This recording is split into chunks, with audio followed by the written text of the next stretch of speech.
Holy moly.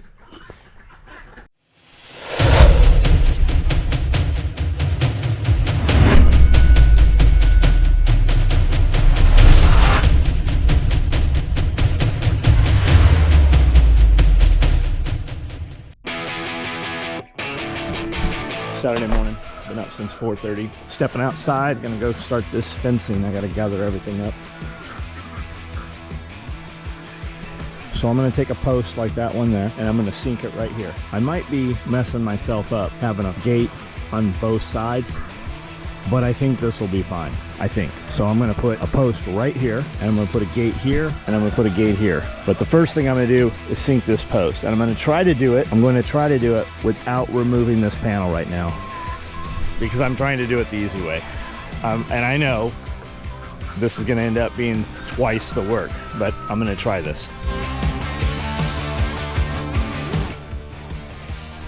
There's about a quarter of how deep that needs to be. I got this fancy one here. I seem to recall this doesn't work any better. It's kind of gimmicky, but that's what I went to get. And I know that down in here, there's gonna be rocks and shit, because that's what this place is. So I've got this. All right, I take back what I said. These work better. They're weird because they work backwards from what you want to use them. You push them together to open them, but they're working very well. And it might be just because they're so much heavier. Also, it might be the blades are a little sharper.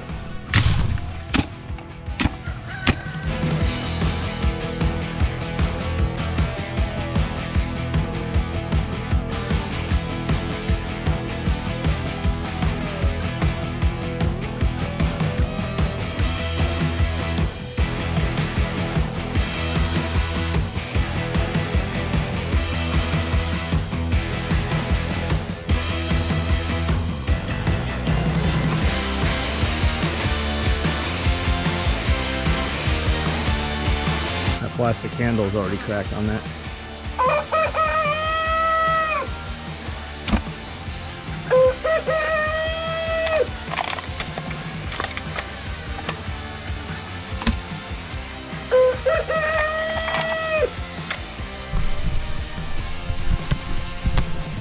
I was worried about being chilly out here. The deeper I get, the more like glue this clay is.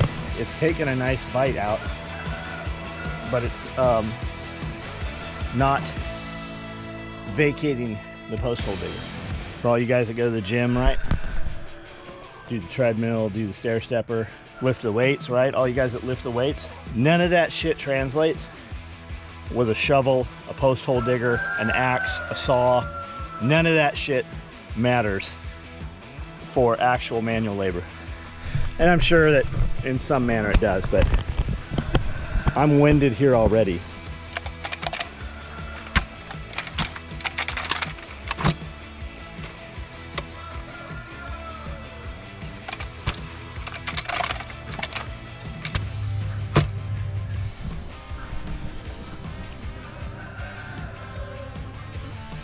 Is that deep enough?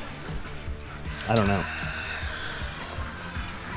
I don't know if it is. I'd say it's 24 inches, a little more. How tall are these posts they put in? And can I get away with a 4-inch post? Or do I need a 6? 6 is probably better. I need to be able to get tractor through, skid steer in, whatever. Look at that sexy red and black Craftsman leather. Brand new. Zip tie. Well, we're pretty close that way. This is how much off I am. Let's see. I'm way off.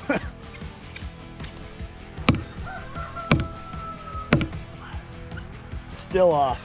A lot. All right. I'm gonna have to take this panel down. Here I am. I'm gonna spend an extra hour to not take the panel down, and I can take the panel down in 5 minutes. So you always know what the real answer is, and you always try to do it easy. And if you do it easy, it's never good. And if you do it easy, it ends up taking 3 times longer to fix it. So I'm just gonna take this panel down, which also means that I've got to take this chicken wire down. This plastic green chicken wire, it's great for a while. It's very easy to put on by yourself. And if you don't mind a couple minutes repairing it a month, no problem. But it is failing. Weather, dogs pushing their heads through it, all kinds of stuff. It's failing. Like right here, it just stretches and breaks. To take it off, I can cut these zip ties, or I can probably just find an end of it and pull on it, and it'll rip off and leave the zip ties in place and just break the netting. And then when you put it back on, you can just put it down a few octagon, what are those, hexagons down. And I don't know where my knife is. These are good for cutting stuff. They are not the best for removing zip ties. And these are froze up again. That's why I'm keeping everything in Rubbermaid boxes. It slows down the rust. And you could coat them and do all kinds of shit, but the box takes care of most of it. When this damn camera's on, it literally, a 15-minute thing takes me an hour to do when the camera's on. Okay, here's my panel. I need to take it off from there to there. It's 14 feet. I think I'm just gonna sacrifice this plastic and just not use it again. Scissors, you can cut it very well, very easy with scissors.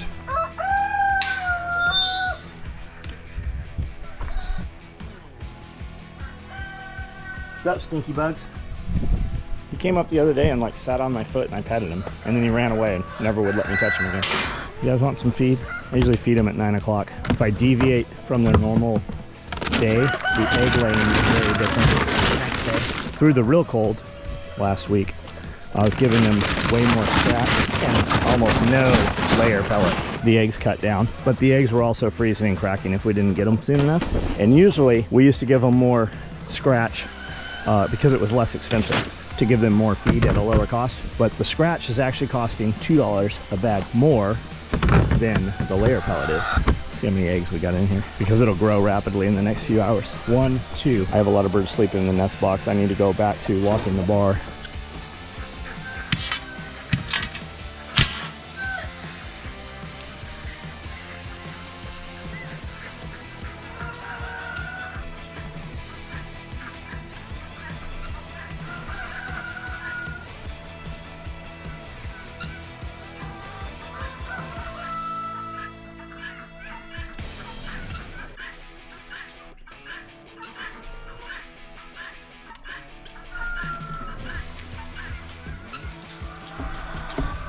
They're zip tied in only at the top when I put these in. And had I put more zip ties, maybe a second course halfway below, you know, a couple feet below, the wind, it wouldn't have allowed the wind to blow them or the dogs to push them, and they would have been more durable, perhaps. It's not expensive, and you can get different size rolls. You can buy this stuff online, you can buy it at Tractor Supply, you can buy it at Lowe's, and it's very, very easy to put on. It is just not a permanent solution. So if you're out putting it on by yourself, it's much easier to put on than chicken wire. And we'll find a link to this. We'll put it on Amazon in the notes where you're seeing this video, just to click on it so you know what it is. You don't have to buy it from Amazon, but you'll see exactly what we're using, as opposed to this chicken wire over here. And there's different types of chicken wire. There's wider chicken wire, smaller chicken wire. Like raccoons can get their paws through here. Raccoons aren't a worry for me. When you put this on, it's just a little more frustrating. It holds its memory. It wants to roll up, so it's easier with a second set of hands. And when I put this plastic on, if you saw the video last year, a year or two ago, I did it all by myself. I just came out one evening, put all this in, came out the next evening, put all that in, and then we put the little chickens in here, and the little chickens got big now, and here they are. However, with that said, chicken wire on that other fence over there, that chicken wire's been there 6, 7 years. That was some of the first wire we put in. This wire here, 6 or 7 years. Some of the first wire we put in. Where do we end? We end right here.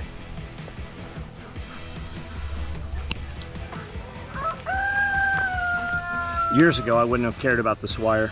We pick it up out here all the time because employees left it out and zip ties and stuff. But last year, I started seeing videos from people talking about $5,000 vet bills because this got embedded in some of their animals, and they ended up having to do surgery to get it out of the animal's stomach or whatever. So while it's never affected me, and it's never been an issue for me, it clearly is for some people. Even this stuff, right?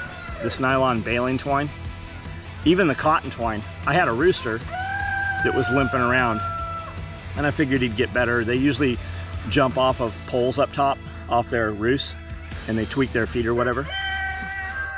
But I finally caught him, and he had some twine, some natural fiber, wrapped around a couple of his toes, and the toes were completely dead. And I got him out of there. He limped around for a couple more days, and now he's fine. But it easily could have been around the actual foot, right? So what effort does it take to just pick this shit up, put it someplace, and then throw it all away? It might save you in the future.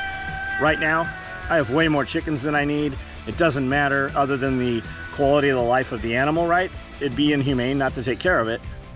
But if you're prepping and your money is tight and it gets to the point where you're relying on those eggs, wouldn't it be so simple just to pick this shit up and not have the frustration in the future? What if you only had 3 hens and you end up losing one of them, right? The federal government during World War II had commercials saying it is your patriotic duty to grow a victory garden and keep 3 chickens. They literally said that. Go find it. If you search victory garden commercial, they're on YouTube. You can see those. Our government used to tell us that. Now your government's trying to take all your animals away and make you rely on them instead of producing your own food. But I digress. Just throw the shit away.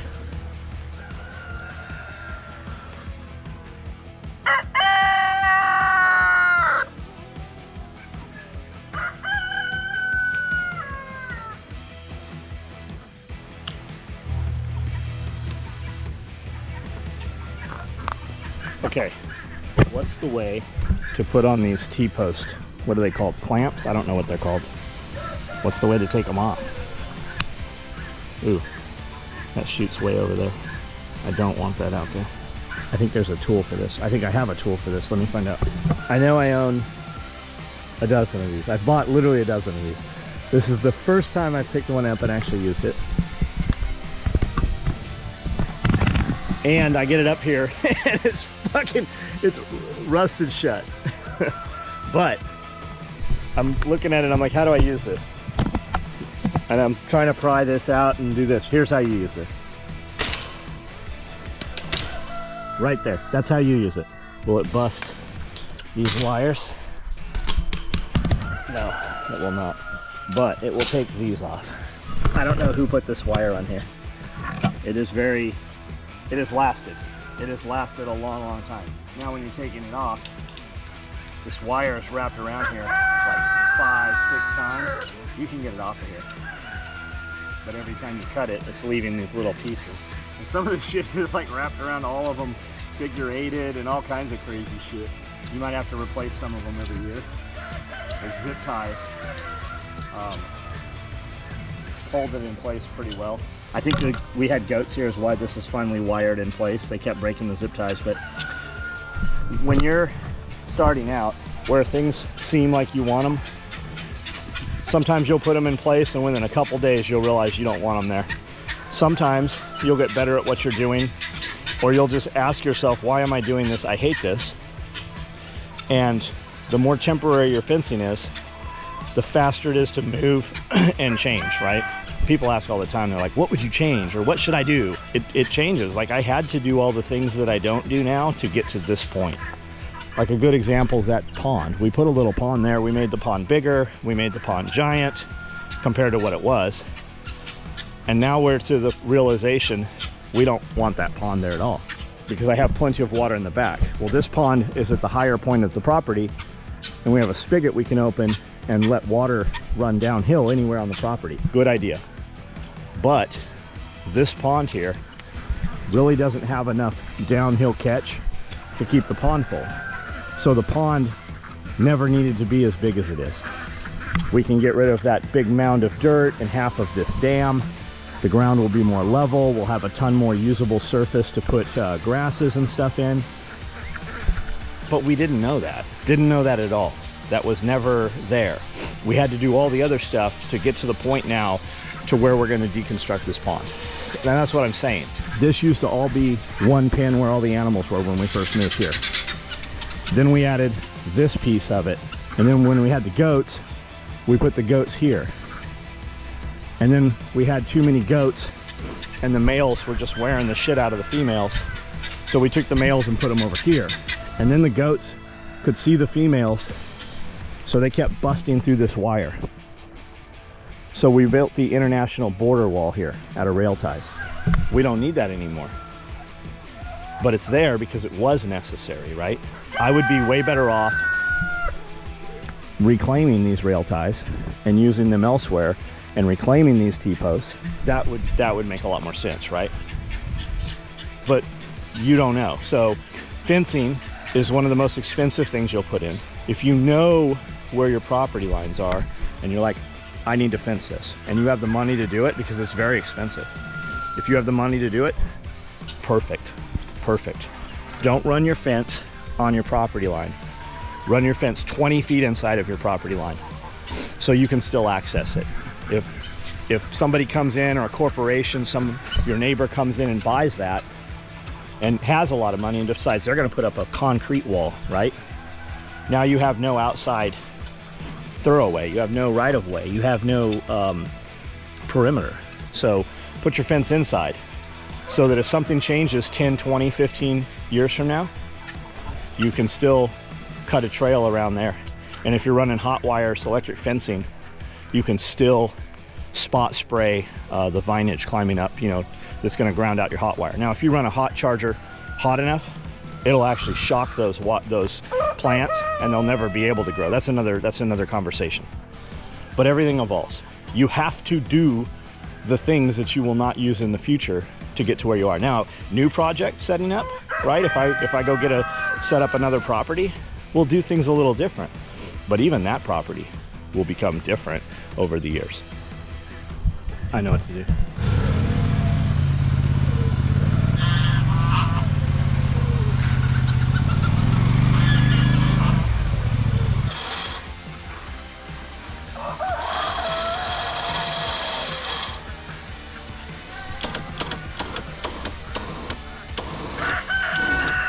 It was fun.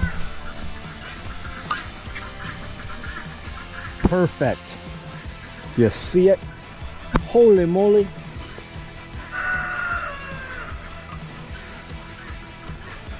It sits pretty level this way.